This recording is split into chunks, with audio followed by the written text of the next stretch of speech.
Right now we're at 3 Mile, a open pit mine that has been left open as an example of history.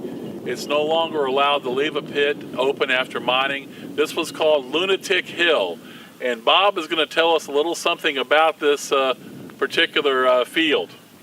Righto, well the name Lunatic Hill for a start, if you'll see, if you have a look at the surround, we're right above the whole tree line all around. And I've spoken before about where there were 3,000 to 4,000 miners. That was down in that gully down there, which is probably 25 metres down from here, at least 75 feet, somewhere about there. There were 2,000 or 3,000 miners down there working, all getting a little bit of opal.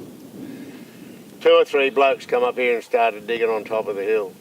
And they said, all they're going to dig down to is what we got down here. Why would those lunatics go up there and dig all the way through all that rock to get what we got down here on the flat?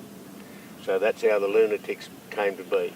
But the lunatics didn't do too bad, because if you look through the cut over here, you'll see down there where you can see those bigger pits at the end of some drives, they are actually on the 3rd workings in this thing. There's another one in there to the thing, that's the 4th. There were 5 different levels of opal here, all producing opal. So the lunatics weren't so bad. That was back in 1920. This open cut, I think, was finished in about 87 or something. So they worked here virtually continuously. People worked in these fields, and that took over quite a few mineral claims. And people worked here continuously for 80 years and continuously got opal.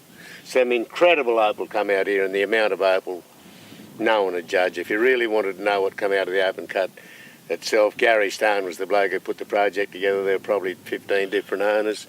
Stoney put the project together and did all the work, did the, he was the project manager and he had most of the machinery. And this is what we've got. The mines department insisted it to be backfilled. The town kicked up a stink.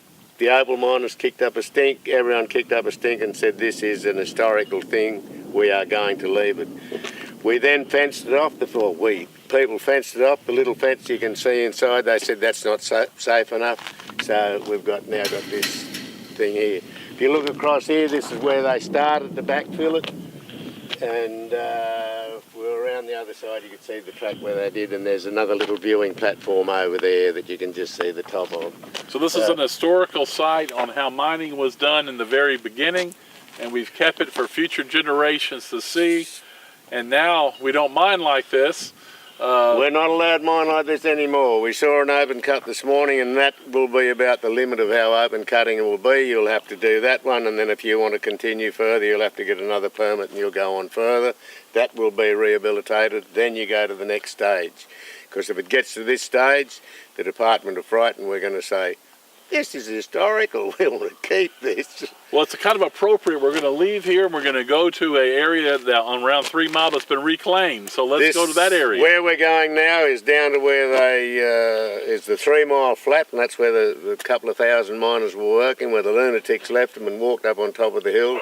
That's finished. That was finished mining probably somewhere in the 40s to early 50s, and it's all been reclaimed now. And you can see let's go take a look.